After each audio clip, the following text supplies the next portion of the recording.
The neutral zone, the Milky Way, had been at war for 3 centuries. From his office aboard the orbital station New Geneva, Commander Marcus Thompson watched the holographic display showing the latest battle reports from across the galaxy. 2 massive coalitions had been tearing each other apart since before humanity had even discovered faster-than-light travel. The Zenith Imperium, an ancient alliance of species that had ruled the galaxy for millennia, fought desperately against the Rising Suns Coalition, a group of younger civilizations seeking to overthrow the old order. Marcus turned to his deputy, Lieutenant Commander Yuki Tanaka, who was updating the tactical map with fresh intelligence. Another 17 star systems had gone dark in the past week alone. The war was accelerating, consuming everything in its path like a cosmic wildfire. Both sides had approached Earth multiple times over the past 40 years since humanity had achieved FTL capability, each promising protection in exchange for allegiance. Earth had politely but firmly declined every offer. The United Earth government had established a simple doctrine that had served humanity well. They would trade with anyone, sell food and basic supplies to both sides equally, and maintain absolute neutrality. Earth controlled only 8 star systems, a tiny cluster of space that neither coalition considered strategically valuable. The systems lacked exotic minerals, ancient technology, or tactical positioning that might make them worth fighting over. This suited humanity perfectly.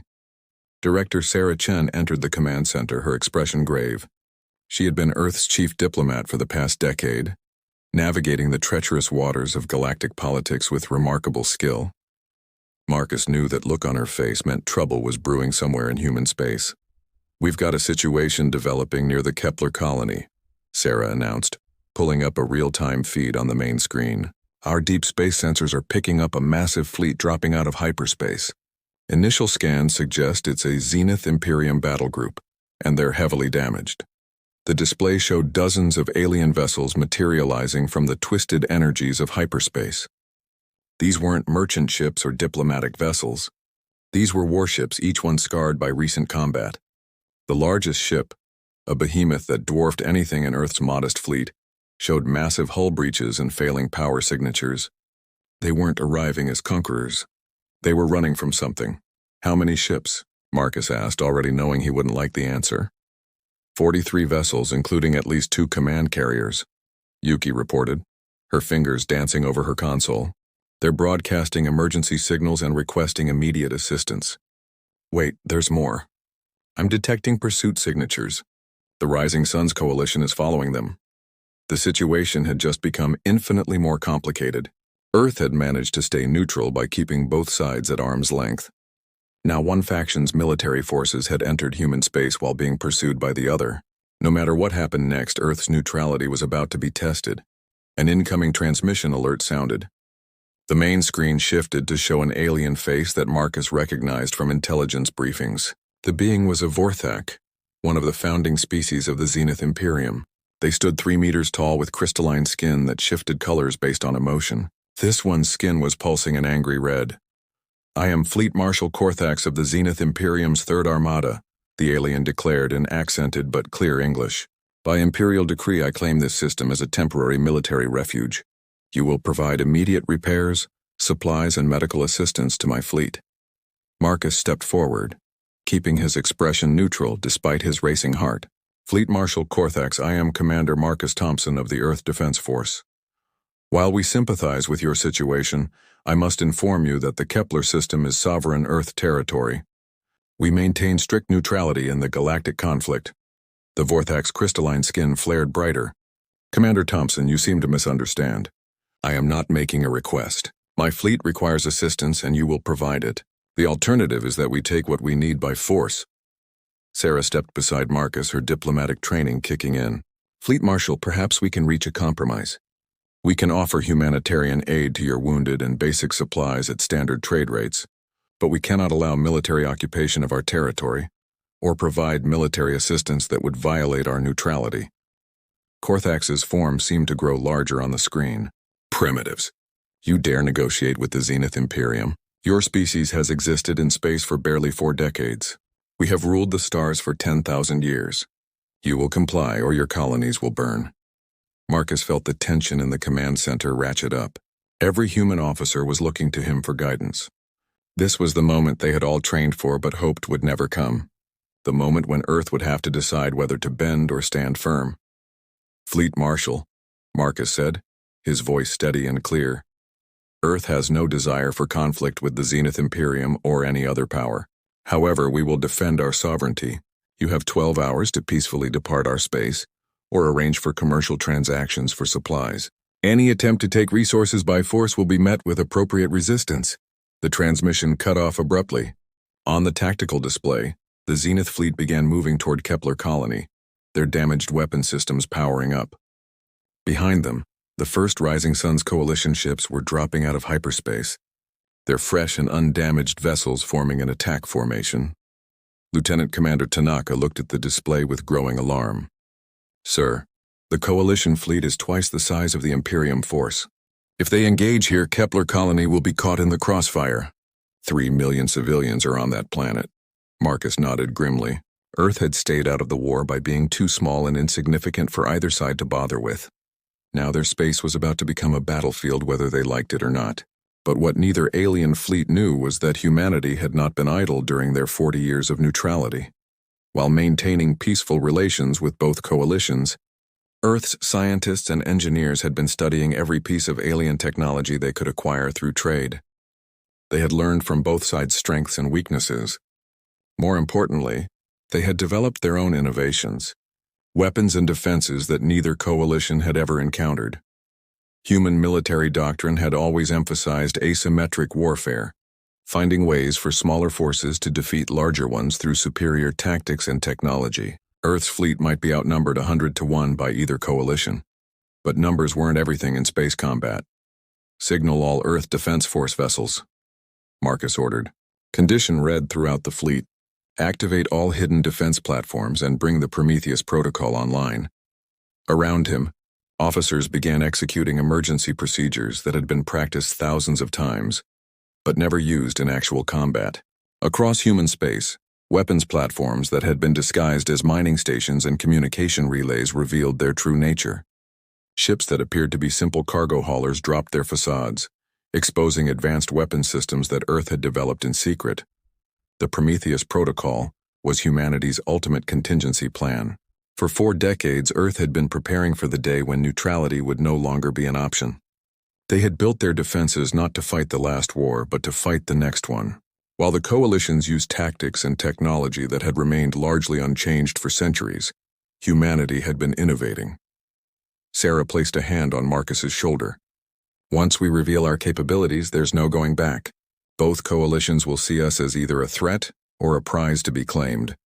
"I know," Marcus replied, watching as both alien fleets continued their approach toward Kepler Colony. "But we can't let 3 million civilians die just to keep our secrets. Besides, maybe it's time the galaxy learned that humans aren't as primitive as they think." On the tactical display, the Earth Defense Force fleet began moving into position. Only 32 ships in total, they looked pathetically small compared to the alien armadas. But each human vessel carried weapons that the galaxy had never seen. Defenses that operated on principles the older civilizations had never explored, and crews that had been training their entire careers for this moment. The age of human neutrality was ending, but perhaps that had always been inevitable. The galaxy was about to discover that Earth's peaceful stance hadn't been born from weakness but from choice. And when that choice was taken away, humanity would show why they had survived and thrived on a death world that would have killed most other species. As the first weapons began charging on all 3 fleets, Marcus sent one final transmission to both alien commanders. "This is Commander Thompson to all vessels in the Kepler system. Earth declares this space a protected zone. Any ship that fires on human vessels or colonies will be considered a hostile combatant. You have been warned." The response came not in words but in actions. The Zenith Imperium fleet continued advancing toward Kepler Colony, while the Rising Suns coalition moved to intercept them. Both fleets ignored the small collection of human ships as insignificant obstacles. They were about to learn how wrong they were. When neutrality ends, the first shot came from the Rising Suns coalition. A massive energy beam lanced out from their lead dreadnought, aimed not at the human fleet but at the retreating Zenith Imperium vessels. The beam carved through space, striking one of the damaged Imperium cruisers and splitting it in half. Debris and bodies spilled into the vacuum as secondary explosions tore the ship apart. Fleet Marshal Korthax's response was immediate and brutal. Despite their damage, the Imperium fleet returned fire with everything they had. Space around Kepler Colony erupted into a light show of death, as two of the galaxy's greatest powers unleashed their fury on each other.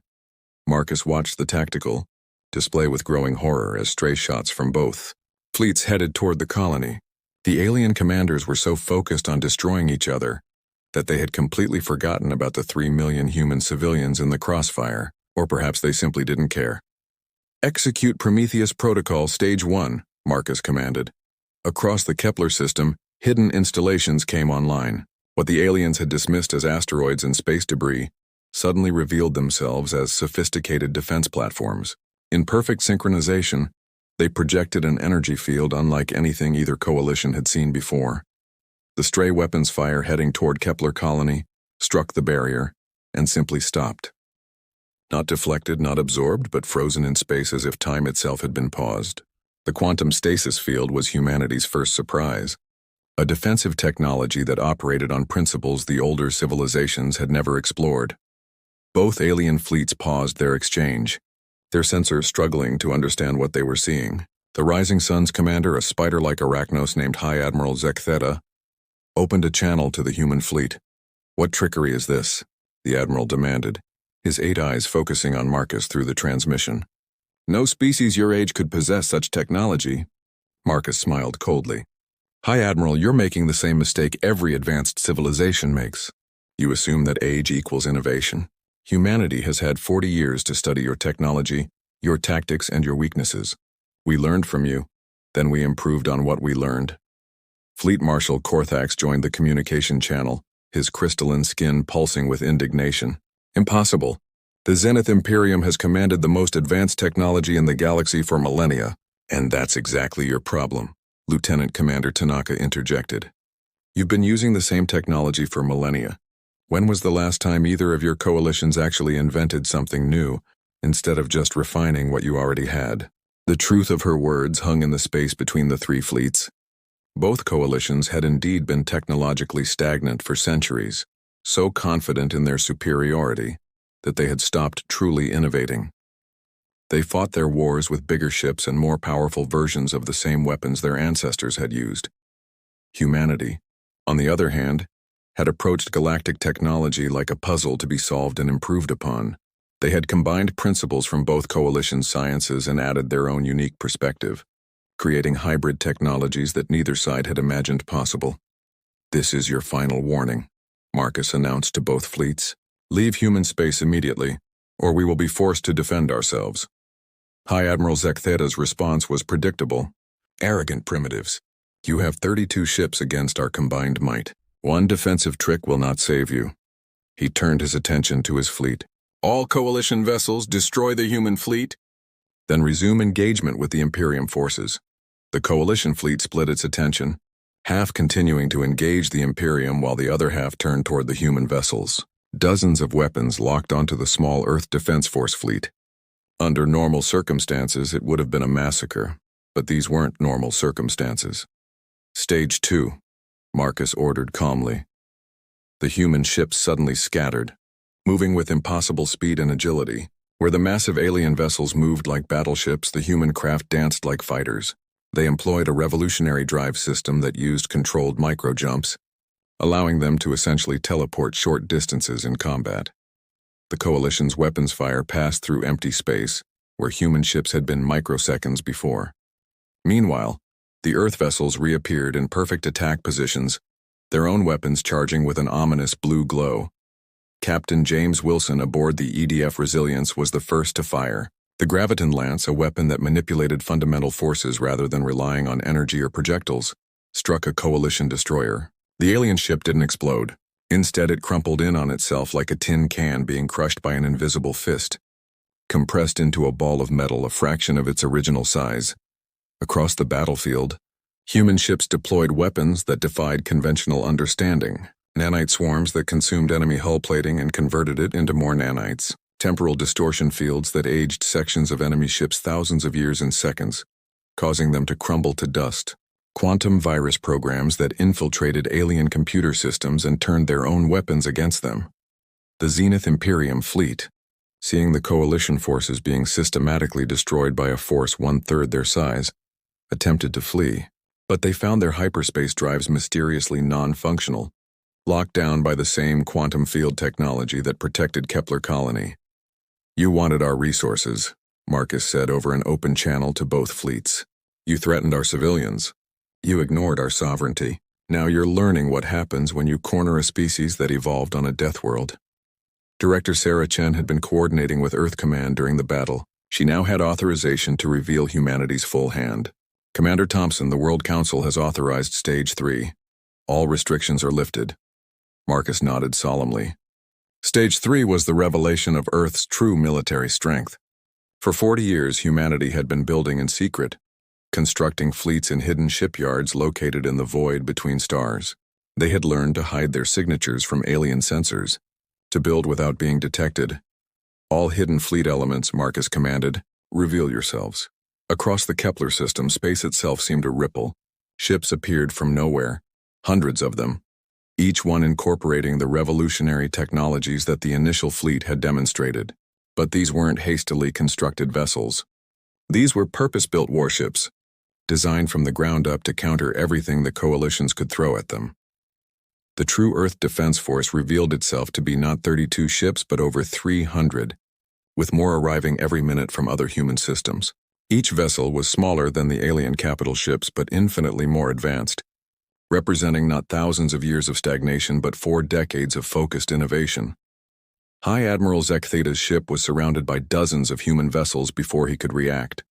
His weapons were useless against their adaptive shielding, while their graviton lances could crush his dreadnought like paper. For the first time in his species' history, he felt true fear. "We surrender," the Admiral broadcast desperately. "The Rising Sun's coalition formally surrenders to Earth forces." Fleet Marshal Korthax, seeing his ancient enemies surrender to primitives, felt his pride war with his survival instinct. His fleet was down to half strength, trapped in a system with no escape, facing weapons that defied understanding. The Zenith Imperium had ruled for 10,000 years, but that rule was ending in the space around an insignificant colony of a species that had barely left their home world. "The Imperium also surrenders," Korthax announced, his crystalline skin dimming in defeat. "We request terms." Marcus looked at Sarah, who nodded.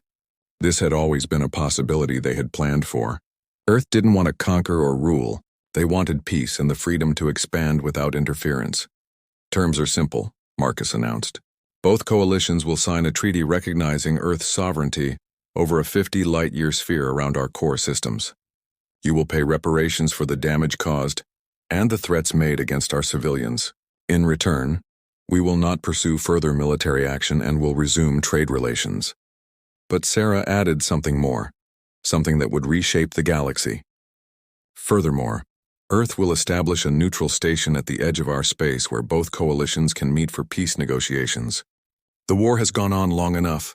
It's time for it to end." The two alien commanders looked at each other through their screens, ancient enemies who had just been defeated by a species they had dismissed as primitive. The irony wasn't lost on them. Perhaps these humans, with their fresh perspective and innovative thinking, could accomplish what neither coalition had managed in 3 centuries of war. "Agreed," both commanders said simultaneously. As the weapons powered down and medical ships from all 3 fleets began rescue operations, Lieutenant Commander Tanaka turned to Marcus with a slight smile. "Think they've learned their lesson about underestimating younger species?" Marcus watched the tactical display showing hundreds of Earth ships maintaining protective positions around both surrendered fleets. "Maybe. But more importantly, the galaxy just learned that humanity's neutrality was never about weakness. It was about choice. And when that choice is threatened, we're capable of anything."